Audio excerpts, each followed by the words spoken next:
దినపత్రికలో కిషన్ రెడ్డి గారి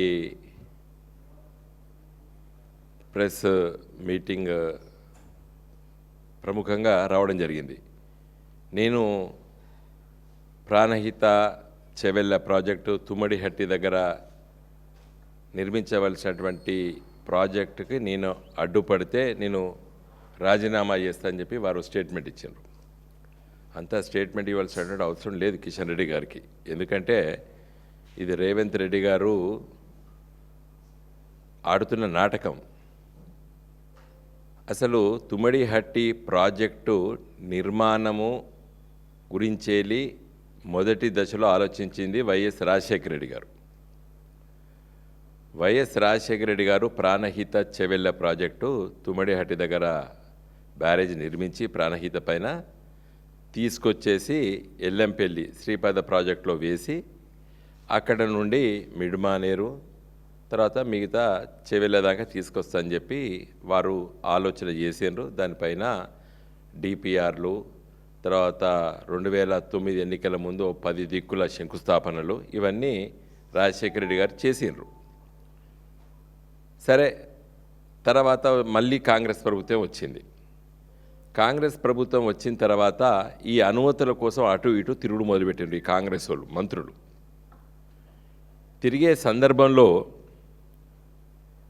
మరి వీళ్ళు అడిగింది 152 మీటర్లు తుమ్మడిహట్టి దగ్గర దాన్ని ఫుల్ రిజర్వాయర్ లెవెల్కి ఎత్తున మేము నిర్మిస్తామని చెప్పి డిపిఆర్ ఆలోచన చేసే సందర్భంలో మహారాష్ట్రలో ఉన్నది కాంగ్రెస్ ప్రభుత్వం. అక్కడ మరి పృథ్వీరాజ్ చౌహాన్ గారు ముఖ్యమంత్రి గారు, ఇక్కడ కిరణ్ కుమార్ రెడ్డి గారు అప్పుడు ముఖ్యమంత్రి. వారు స్వయంగా లేఖ రాసిండ్రు.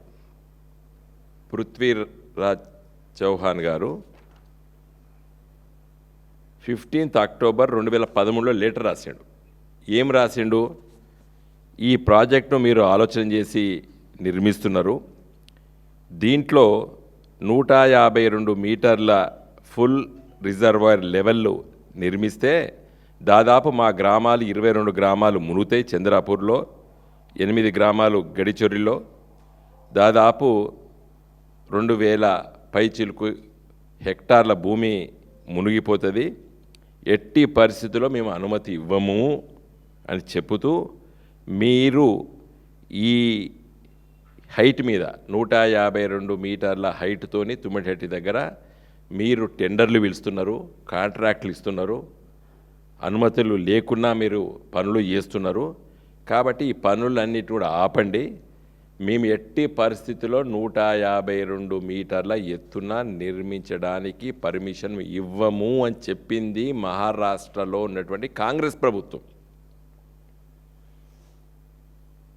ఒక ముఖ్యమంత్రి, మహారాష్ట్ర ముఖ్యమంత్రి, ఆనాటి సమైక్య ఆంధ్రప్రదేశ్ ముఖ్యమంత్రి కిరణ్ కుమార్ రెడ్డికి రాసి ఇది ఆపేసేయి, దెబ్బన నువ్వు పనులు చేస్తే అవి నీకే నష్టము, ఎట్ యువర్ ఓన్ రిస్క్ అని చెప్పి ఆయనే లేఖలో స్పష్టంగా చెప్పిండు. ఇది అన్ఫ్రూట్ఫుల్ ఎక్స్పెండిచర్, పనికి మాలిన ఖర్చు అని చెప్పి కూడా కాంగ్రెస్ ముఖ్యమంత్రి తుమ్మడిహట్టి దగ్గర కట్టద్దని చెప్పి కాంగ్రెస్ ముఖ్యమంత్రి కిరణ్ కుమార్ రెడ్డి గారికి లేఖ 2013లో రాసిండు. కేంద్రంలో కూడా కాంగ్రెస్ ప్రభుత్వం మన్మోహన్ సింగ్ గారు. ఇది మేము చాలాసార్లు చెప్పినాం. మా హరీష్ గారు 100 సార్లు చెప్పిండు ఈ ముచ్చట. కేసీఆర్ గారు ఉపన్యాసాల్లో చెప్పిండ్రు. ప్రజలకు తెలుసు ఎవరిని మోసం చేయదలుచుకున్నది ఈనాటి కాంగ్రెస్ ప్రభుత్వం రేవంత్ రెడ్డి గారి నాయకత్వాన్ని. ప్రభుత్వాలు పార్టీలు మారుతాయి కానీ ప్రభుత్వం మారదు. పరిపాలకులు మారుతారు కానీ ప్రభుత్వాలు మారవు. ప్రభుత్వం ఈజ్ ఏ కంటిన్యూస్ ప్రాసెస్. ఆ రోజు కిరణ్ కుమార్ రెడ్డి ఉంటే తర్వాత కేసీఆర్ గారైనరు, తర్వాత ఇవాళ రేవంత్ రెడ్డి గారైనరు. వ్యక్తులు మారుతారు కానీ ప్రభుత్వం ఒకటే ప్రభుత్వం నడిచేది. ఎవరిని మోసం చేయడానికి ఇవాళ కాంగ్రెస్ బీజేపీ వాళ్ళు రోజు ఒకరి మీద ఒకరు ఆరోపణలు చేసుకుంటే పత్రికలన్నీ ప్రముఖంగా రాస్తున్నాయి. నేను గత నెల రోజుల నుండి నా కొడుకు వివాహ సందర్భంలో నేను బిజీగా ఉన్నా, రోజు పేపర్లు చదివే అలవాటు కాదు, పొద్దున్నే చదువుతున్నా. ఇలా మాట్లాడాలని చెప్పి ఈ పత్రికా విలేకరుల సమావేశం పెట్టి మాట్లాడుతున్నాను నేను. ఎవరిని మోసం చేయడానికి రేవంత్ రెడ్డి గారు ఈ విధంగా మాట్లాడుతున్నారు? కిషన్ రెడ్డి గారికి ఏం సంబంధము, ఎవరికేం సంబంధము? ఇది నీకు ఈనాటి ముఖ్యమంత్రి ఫడ్నవీస్కు నువ్వు ఒప్పిస్తే మంచిది. అది ఫడ్నవీస్ గారిని ఒప్పించడానికి కేసీఆర్ గారు ఎంత కష్టపడ్డారో ప్రపంచానికి తెలుసు. 2015 ఫిబ్రవరి 17 కేసీఆర్ గారి పుట్టిన దినము. ముఖ్యమంత్రి అయిన తర్వాత తొలి పుట్టిన దినం కేసీఆర్ గారు. వారు జరుపుకోలేదు ఇక్కడ తెలంగాణలో. పని ఇది చాలా ముఖ్యమైన పని. తుమ్మడిహట్టి దగ్గర పర్మిషన్ తీసుకొని వచ్చి కడితే అదే ప్రాణహిత చెవెలను రీడిజైన్ చేసి పెద్ద ఎత్తున చేద్దామని చెప్పి ఒక మంచి కళతోని మహారాష్ట్రలో అడుగుపెట్టిండు కేసీఆర్ గారు. ఆ రోజు నేను ఎంపీని, మేమందరం కూడా ఢిల్లీలో ఉన్నాం. హరీష్ గారు ఇరిగేషన్ శాఖ మంత్రి గారు, రామన్న గారు ఆ రోజు మంత్రి గారు, మేమందరం ఉన్నవాడ ఢిల్లీలో, బొంబాయిలో ఒక 40-50 మంది ఉన్నాం మేము ఆ రోజు అందరం. 5 రోజులు ఉన్నాం బాంబేలో. గవర్నర్ విద్యాసాగర్ గారి బంగ్లాలో సమావేశాలు పెట్టుకున్నాం. ఎందుకంటే ఆడ అఫీషియల్ గెస్ట్ హౌస్ అక్కడే ఉన్నది ఆ రాష్ట్ర ప్రభుత్వాన్ని. ఇరిగేషన్ సెక్రటరీ, ఇరిగేషన్ మంత్రి, తర్వాత మహారాష్ట్ర ముఖ్యమంత్రి గారు, కేసీఆర్ గారు తెలంగాణ రాష్ట్ర తొలి ముఖ్యమంత్రి గారు, హరీష్ గారు తెలంగాణ రాష్ట్ర తొలి ఇరిగేషన్ శాఖ మంత్రి గారు, మేము ఎంపీలము, మేమందరం కూర్చొని ఆ రోజు ప్రయత్నం చేసినాం. ఫడ్నవీస్ గారు ఒకటే చెప్పిండు, నాడు ఆయన ముఖ్యమంత్రి, నేడు కూడా ఆయన ముఖ్యమంత్రి. ఈ చంద్రాపూర్లో ఈ హైట్తో కడితే ఈ భూములు మునుగితే నేనే పోరాటం చేసినా, నేనే అరెస్ట్ అయినా, ఎట్టి పరిస్థితుల్లో ఆ హైట్లో పర్మిషన్ ఇవ్వము అని స్పష్టంగా ఫడ్నవీస్ గారు చెప్పుతేనే కేసీఆర్ గారు మళ్ళీ దాన్ని రీడిజైన్ పేరిట ఇలా మేడిగడ్డ, అన్నారం, సుందీల దగ్గర ఇంకా మంచిగా ఆలోచించారు. ఆ తుమ్మిడిహట్ట ప్రాణిత కంచెలి మేడిగడ్డ వచ్చేసరికి ఇంకా ఎన్నో వాగులు, వంతెనలు ఇవన్నీ కలుస్తాయి కాబట్టి ఇంకా నీళ్ళు ఇంకెక్కువ లభ్యత ఉందని చెప్పి మేడిగడ్డ దగ్గర ఆలోచన చేసిండ్రు. అది ఒక నెక్స్ట్ సబ్జెక్ట్. కానీ నిన్న మొన్న వారం రోజుల నుంచి ఏమే పర్మిషన్ కావాలి, పర్మిషన్ ఇవ్వలేదు.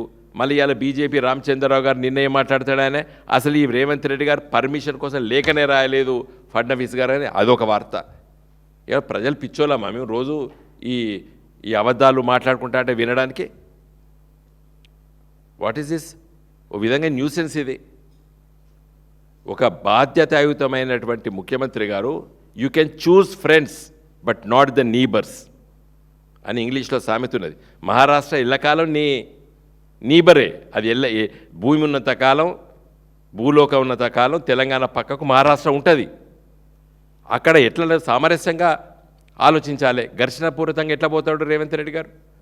పర్మిషన్ ఇస్తలేరు ఈ ప్రభుత్వం ఆ ప్రభుత్వాన్ని. మేము ప్రయత్నం చేస్తాం, కాదు వీలు కాదని చెప్పి రాష్ట్ర ప్రభుత్వం, మహారాష్ట్ర ప్రభుత్వం చెప్పింది.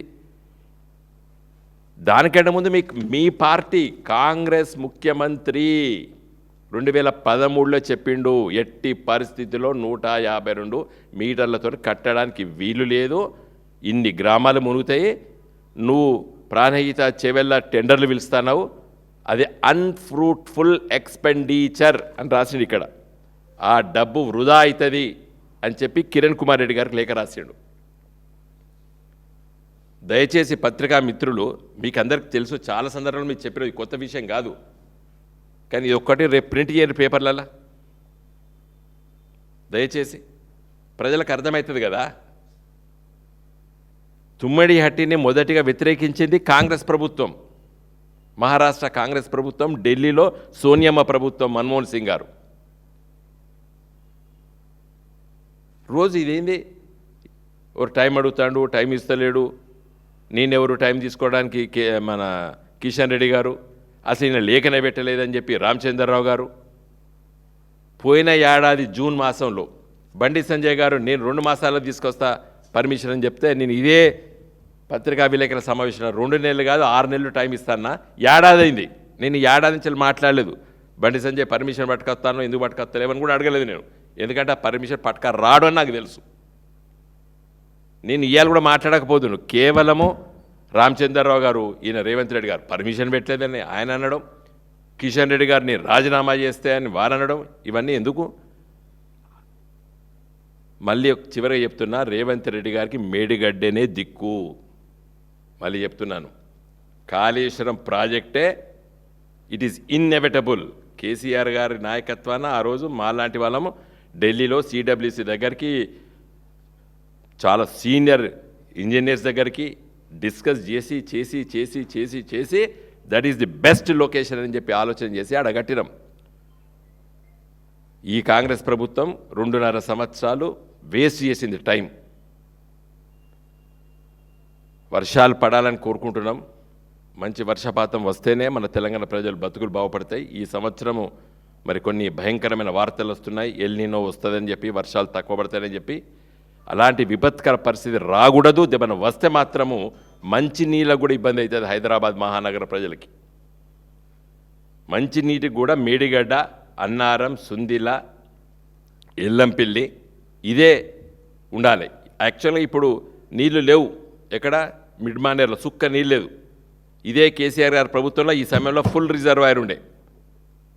ఈ సమయంలో కేసీఆర్ గారు ముఖ్యమంత్రి ఉన్నప్పుడు మిడ్మానేర్లో ఫుల్ వాటర్ లెవెల్ ఉండే. కారణం ఏంటంటే ఎండాకాలంలో మేడిగడ్డ దగ్గర నీళ్ళు పోతే వాటినన్నింటినీ కాపాడుకొని లిఫ్ట్ ఇరిగేషన్ వల్ల నింపుకుందాము, ఎల్ఎండి నింపుకుందాము, మిడ్మానేర్ నింపుకుందాము. వర్షాలు పడితే పొంగి పొర్లిపోయేది. ఇప్పటికి కూడా మరి ఇవాళ ఒక పేపర్లో చూసినా, నేను మేడి దగ్గర ఏదో పనులు చేస్తానని. ఇది 2 ఏళ్ల కింద ఏనుండే రేవంత్ రెడ్డి ప్రభుత్వం వచ్చిన వెంటనే బదనాం చేయడానికి, కేసీఆర్ బదనాం చేయడానికి. ఇంకొకటి తర్వాత 2-3 వర్షాలు కొట్టుకపోతా అనుకున్నాడు. నిజంగా కొట్టుకపోలేదు, గింత కూడా కదలలేదు. అది ఒక్కసారి కుంగింది తప్పితే కొట్టుకపోలేదు. ఆ కొట్టుకపోతాను చూసిండు, కానీ అది నిలబడ్డది గట్టిగా.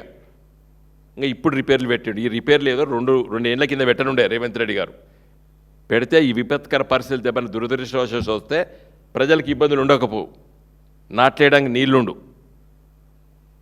ఇప్పుడు జూన్ జూలై మాసంలో మొదటి దశలో నాట్లు వేసుకుందరు ప్రజలు వర్షాలు పడిన వెంటనే. ఎందుకంటే మంచి బ్రహ్మాండంగా మిడ్మానేర్, ఎల్ఎండిలో నీళ్లుండు, మళ్ళీ మల్లన్న సాగర్లో ఉండు, కొండపోచంలో ఉండు. సరే, ఏదేమైనప్పటికీ కూడా నేను ఇవాళ పత్రికా విలేకరుల సమావేశం పెట్టిందంటే, తుమ్మిడి హట్టిని మొదటిగా వ్యతిరేకించింది కాంగ్రెస్ ప్రభుత్వం, మహారాష్ట్ర ప్రభుత్వం వ్యతిరేకించింది. ఆ కాంగ్రెస్ ప్రభుత్వం ఉన్నప్పుడే తెలంగాణలో కేసీఆర్ గారు ముఖ్యమంత్రి అయినారు, హరీష్ గారు ఇరిగేషన్ శాఖ మంత్రి అయినారు. మహారాష్ట్రలో కాంగ్రెస్ ప్రభుత్వం ఉన్నప్పుడే హరీష్ గారు అక్కడికి వెళ్ళినరు, మహారాష్ట్రకి వెళ్ళి అక్కడ ఇరిగేషన్ మంత్రి గారితో మాట్లాడినరు. మాట్లాడితే ఇంకా మాకు ఒక 3-4 నెలల ఎన్నికలు వస్తున్నాయి, ఎన్నికల తర్వాత చూసుకుంటామని చెప్పేసి వాళ్ళు నిర్ణయం తీసుకోకపోతే మేము మళ్ళీ వాపసు వచ్చిర్రు హరీష్ గారు. ఆ రోజు మేము ఎంపీలం. ఎన్నికలు అయినాయి, కాంగ్రెస్ ఓడిపోయింది, బీజేపీ అధికారంలోకి వచ్చింది. బీజేపీ అధికారంలోకి వచ్చిన తర్వాత మళ్ళీ మరి కేసీఆర్ గారు మొదటి ముఖ్యమంత్రి అయిన తర్వాత తొలి సంవత్సరం వారి పుట్టిన దినమే మేము ఆడ మహారాష్ట్రలో గడుపుకున్నాం, మేము అందరం కలిసి ఆడ. ఆ రోజు అక్కడ ఉండి ప్రయత్నం చేస్తే ఫడ్నవీస్ గారు ఎట్టి పరిస్థితుల్లో నేను ఇవ్వను, ఎందుకంటే నేనే దాని వ్యతిరేకంగా పోరాటం చేసిన, జైళ్ల పాలైనా, ఆ 152 మీటర్స్ ఇవ్వమని చెప్పారు.